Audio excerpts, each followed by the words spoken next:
all, Fred Rojas here, and welcome to the next week's direct or topical conversation that I've got in mind for the week for the YouTube channel. So I do have a topic to briefly discuss. This is going to be, as I said, a much shorter video, probably roughly around 10 minutes long, maybe not even.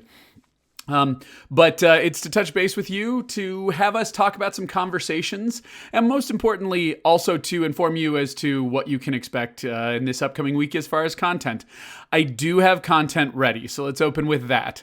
I've got that Obi-Wan video I told you about. It's ready to go. I'm actually quite pleased with it. It comes in just over 19 minutes long, but it wasn't ready to come out this week. I burned the midnight oil and stayed up until like 2 a.m. on Wednesday, and then, as I always do, reviewed the actual finished video right before posting it live. I actually already uploaded it to YouTube and noticed there was a gap, just the smallest gap. Anyone who's made a video knows this gap, this 5-second gap where I had forgotten to put in some footage, and so it just goes to blank, and I cannot allow that to go live. So anyway, I decided to delay it. And also, I realized that rendering this stuff and getting it live at like the 0 hour is not the way to do this. This is what got me in trouble last time. So instead, let's wrap everything up so it was all ready to go on Thursday. But I want stuff to post usually midweek, so Tuesday or Wednesday. So this week, this will go live on Tuesday, the Obi-Wan video.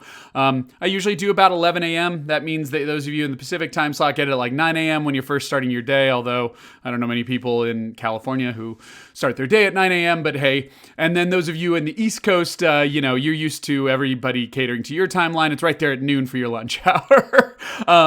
But yeah, and from now on, I'm already, wrapping up all of the footage I need for the next video, which will come out the following week. So I can, wrap everything up, get some time editing this week, and then hopefully wrap everything up next weekend when I'm doing the next direct. Anyway, I will announce what each topic is going live the upcoming week on the next direct. So next direct, you'll find out what I'm working on right now.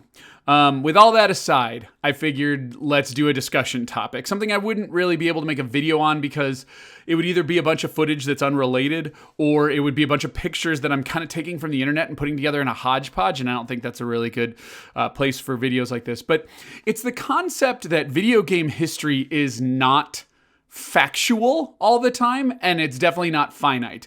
Every one of us knows some video game lore, some rumor that got around as real, or something that's factually incorrect that gets passed along like it is correct, right? One of my favorite examples is who's the Final Fantasy creator? Hold on. I got it right here. Hironobu Sakaguchi, right? Sakaguchi-san is responsible for doing an interview where he kind of gave like a story on Final Fantasy. I do believe this was when he gave the story. I don't remember the story specifically, but this was when he gave the story of like, it's called Final Fantasy because it was we were out of money, we were going to close down, and Final Fantasy was my last shot. So it was my final fantasy that I could create if everything went under. And then later on in time, Sakaguchi himself is responsible for coming back and going, no, that's not true. I don't know where that came from. You video game journalists just do the wildest things. And you come to find out, Sakaguchi is responsible for that story. And again, I don't remember if it's that story or if it's a different one, but the whole idea being he is the source of it. Now, what do I think that means? Does that mean he lied? No, I don't think so. I don't think he intentionally lied, at least. Maybe he embellished a little, but I don't think it was a lie. Does he not remember saying that? That's entirely possible. Memory is malleable. And at 40 years old, I'm learning that memory is way more malleable than I ever imagined.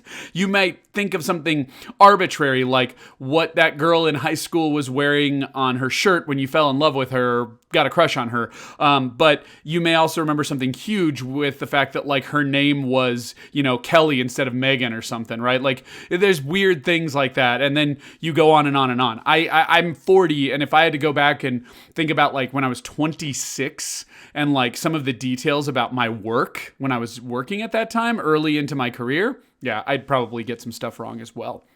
The other thing is, most of the primary sources of development stories are interviews. And again, we just talked about memory being malleable, but you'll also get conflicting stories, right? So another famous one is Halo, right? A lot of you may not even be aware of this, but like the whole idea that Halo started life as an Apple exclusive and was going to be an RTS, like a lot of people will come out now and say that's not true. And I start to wonder, well, did those rumors get started because somebody in that development world who talked first told people that? Or was that always an intention and then like they went back on it? Or, what was it? And the explanations I've heard are very, and these were noted in a book. That's another thing. Are you talking to a website? Are you talking to just some casual dude on a podcast? Or is this going into a published book? Sometimes people will go back and look up the facts a little bit more. But the idea being, it makes sense that they would start development on Halo in the Myth engine. It's what, Bungie was working on at the time. So did they have intentions at some point in time to develop Halo as an RTS? Who knows? Maybe somebody in one interview was in the know and somebody else in another interview wasn't. Or maybe they were, the person who was interviewed was on the Mac team, so they had no idea that Halo was planned to go to PC and stuff like that. Like, there's just all kinds of weird reasons why things are seemingly factually incorrect when in reality they are just misinterpretations, unintentional, like memory, or the wrong person was asked, or the wrong person is the one who spoke out. But then also you read documents, memos, faxes, things like that, interviews with magazines at the time. The problem with all this stuff is it's unreliable because it's all based off of human behaviors, and there are varied factors such as, are these internal memos? Are these interviews with the wrong people? Are these people jogging their memory properly? Did they give different credence, like I said, to some of these factors? And then last but not least, did the PR team throw spin to a magazine because they didn't want to reveal certain things? Or did the person tell the truth at the time, but now in retrospect, it's not accurate? These are inherent problems with video game history, and why I just don't know if this is kind of why I stepped away from it. I'm sick of people, actuallying me, and I'm also sick of people getting into semantic debates as to like, what is Sakaguchi's real reason for, what was his real reason for calling it Final Fantasy? Or was Halo really supposed to just be on the Mac? Like, these are almost like foolish debates to me. These ring true of like, what's better, the Genesis or the SNES? Or dare I say the Xbox or the PlayStation? Ooh, like, for me at 40, these things don't matter anymore. And the fact that they can be inaccurate makes me not want to use them. Makes me not want to.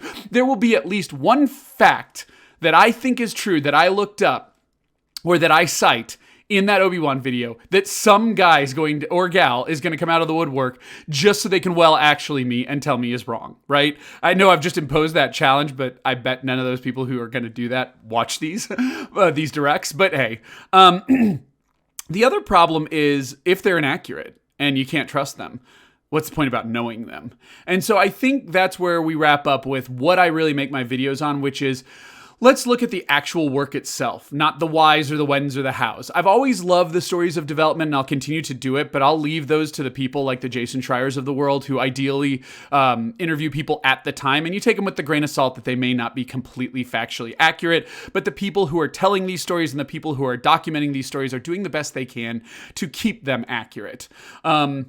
And instead, look at the works. Super Mario Brothers on the NES cannot lie to you. It is what it is. And so if I look at Super Mario Brothers and tell you what I think about it in the time, or what I see development-wise or aesthetics-wise, then that is also accurate, right? I might be giving opinions which can't be accurate. They are accurate in that they are my opinions, but right, we get a control of some kind. We get a focus. And so that's kind of why I stem to doing videos on actual analysis of video games rather than development too deep, because all you're doing is writing or is talking about history that's like getting rewritten on a regular basis, whereas Super Mario Brothers from 1985-86 hasn't changed since the day it came out. Anyway, with that, hope you enjoy Obi-Wan, and I'll see you next week. Feel free to jump into the comments or hit me up at contact@gaminghistory101.com if you would like to propose a topic or something you'd like to see me cover, be it a genre, a system, a game, or special effects or tech or whatever. Just give me some ideas. Like I said, I got plenty of ideas of my own, but I'd love to hear from you. In the meantime, this is Fred. Peace